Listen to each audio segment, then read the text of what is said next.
Je suis Anne-Charlotte. Je suis épouse et maman de deux enfants, Léon et Céleste, qui ont 4 et 6 ans. Je travaille en ressources humaines Mm. et voilà, j'habite dans le Nord. Quel a été l'élément déclencheur pour toi? Plusieurs éléments pour moi déclencheurs. D'abord, ça a été sur un plan professionnel.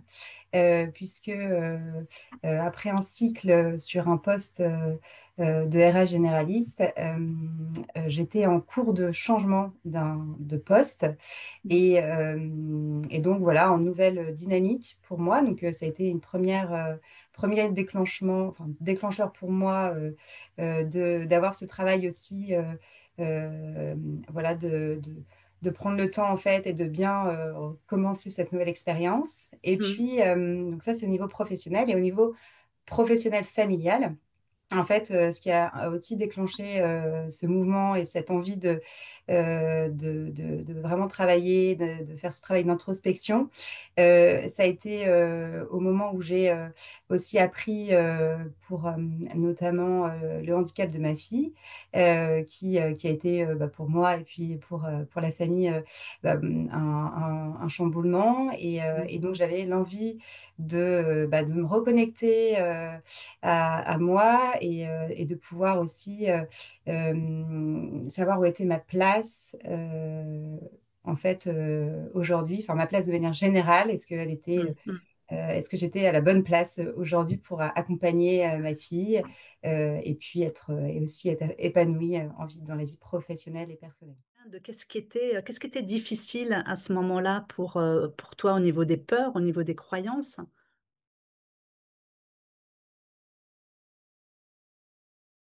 De cet accompagnement, j'avais aussi la volonté de travailler un peu sur les blocages. Mes Mm. blocages, donc ces croyances limitantes Mm. que j'avais, qui n'étaient pas forcément, qui faisaient partie de moi, hein, pas forcément de ce que je vivais à l'instant présent, mais Mm. c'était Mm. quelque chose où je voyais vraiment ces limites qui m'empêchaient d'avancer, qui m'empêchaient forcément d'oser. Et donc, je me sentais parfois un petit peu paralysée pour, euh, pour voilà, des sujets. Donc, j'avais ces croyances limitantes qui étaient bien présentes, mais je ne savais pas quoi en faire. Mm. Et puis, les défis pour moi, voilà, les difficultés que je rencontrais, c'était aussi bah, clairement ce manque de temps pour moi. En fait, j'avais vraiment peu de temps. Je Mm. m'accordais peu de temps. Je m'accordais peu de temps à mes besoins. Je m'accordais peu de temps à ce que je voulais vraiment. Donc voilà, c'était ça les difficultés et l'état que je rencontrais au moment Mm. où on s'est Mm. Mm. rencontrés. Ouais, ouais.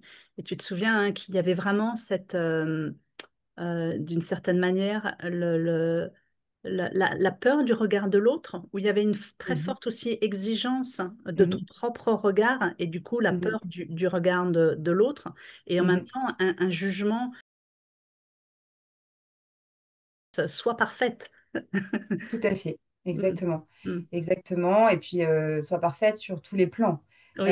Puisque, effectivement, il fallait, voilà, avec ce que je traversais avec ma Mm. fille Céleste, Mm. je voulais aussi être une maman qui Mm. puisse être présente Mm. et puis apporter ce dont elle avait besoin. Alors, il y a eu beaucoup de choses, hein. C'était très, très riche. Donc, c'est vraiment bluffé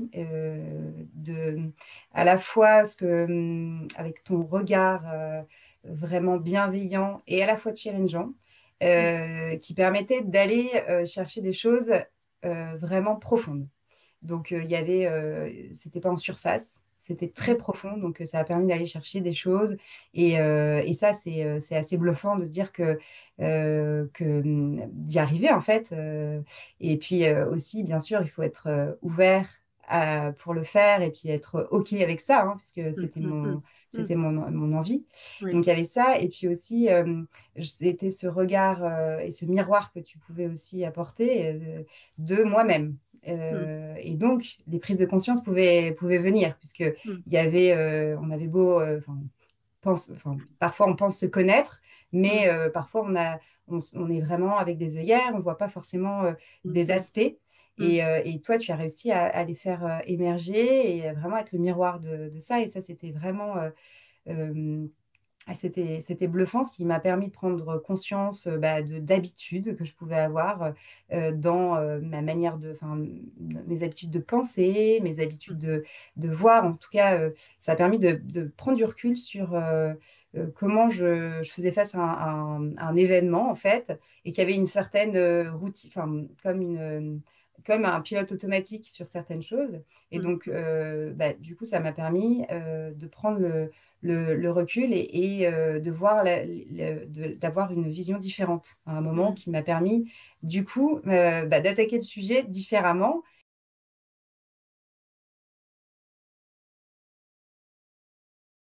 et mm, en me disant mais en fait c'est possible.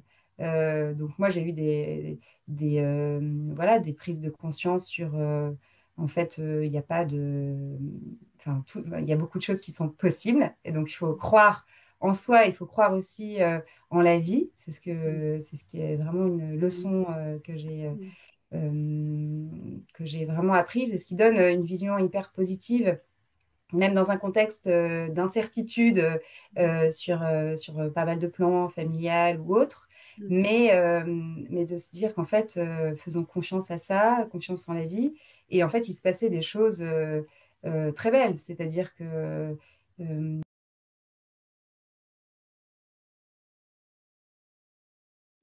j'ai pu être très sereine dans un moment où c'était difficile.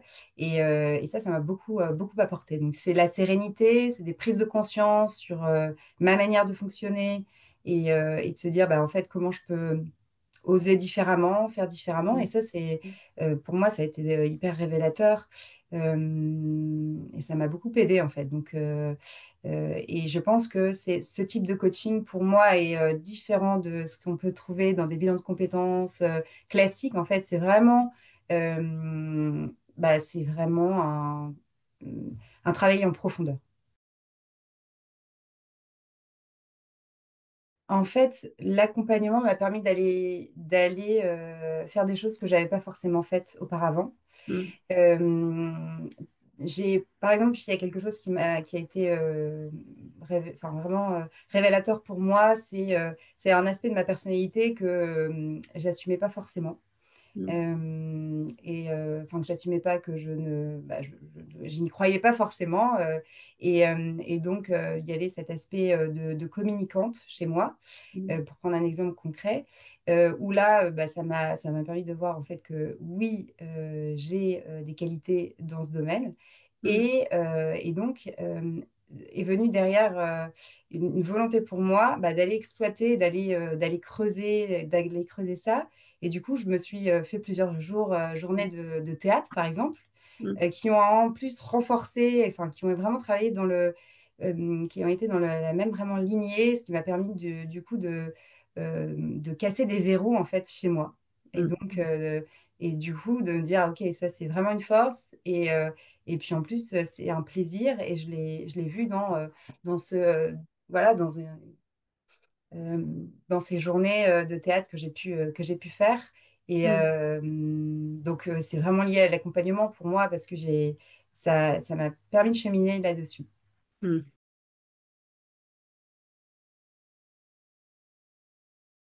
Déjà, je me sens déjà plus sereine.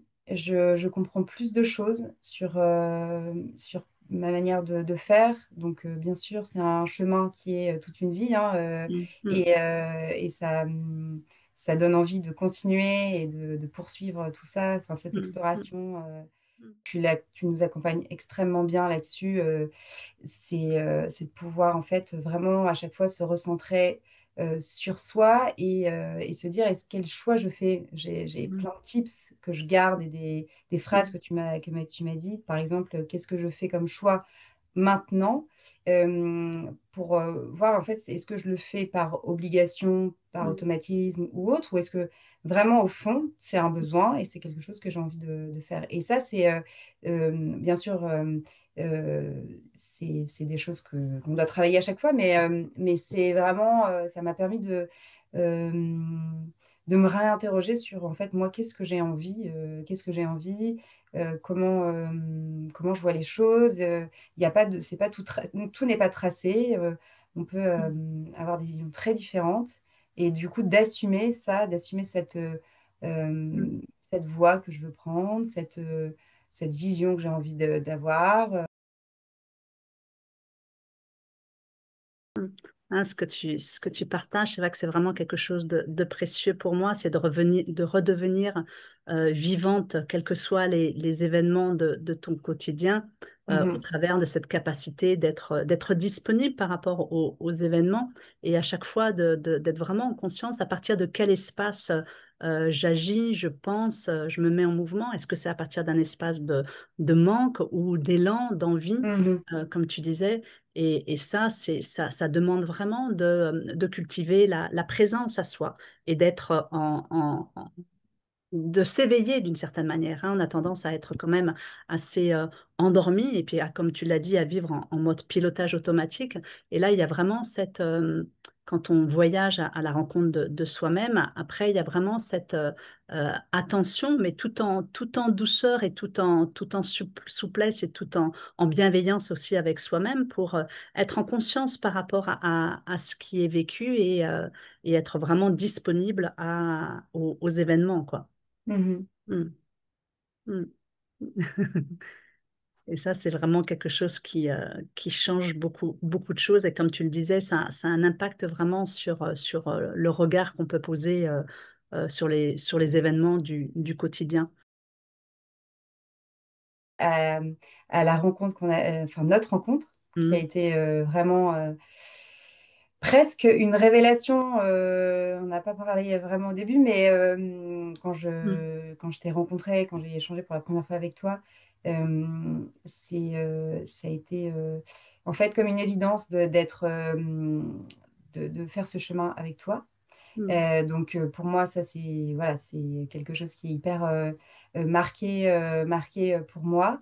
Et mm, puis peut-être la deuxième pépite qui est plutôt qui est bah, voilà avec ce travail d'introspection et bah, c'est d'avoir de garder en moi toute la richesse de ces enseignements et donc et encore une fois, je parle de la confiance, mais ça je le résumerai en ça en fait. mm, Dans la confiance et vraiment l'ouverture qui m'a permis d'être bien, quoi, en fait, mm, tout simplement. mm, Mm. mm.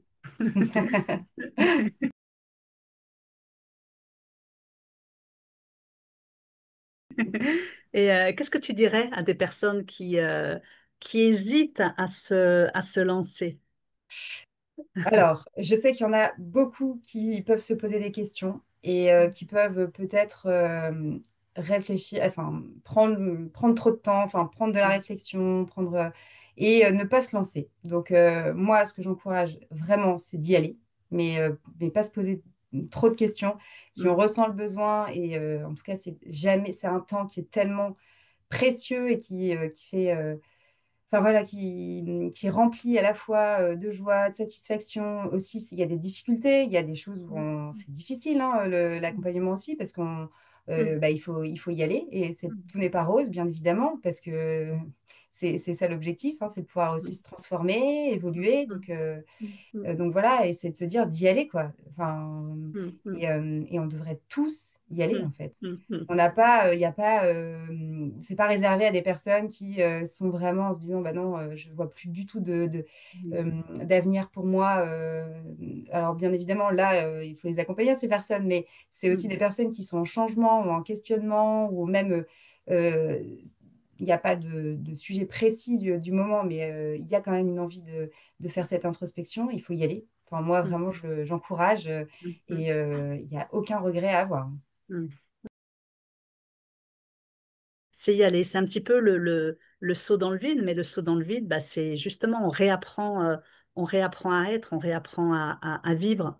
Et comme j'aime bien le dire, c'est vraiment un chemin d'humilité et de courage, quoi. Mm, Mm. tout à fait. Encore du fond du cœur, tu le sais, tout le bien que je pense de toi.